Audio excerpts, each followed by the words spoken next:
You ask Tiger to calculate. This deals with linear inequalities with one unknown.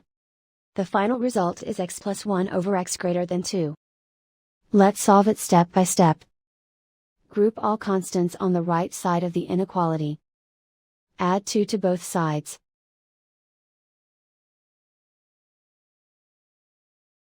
Group like terms.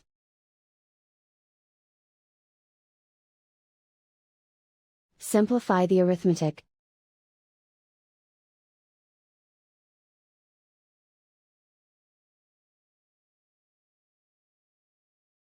Plot the solution on a coordinate grid.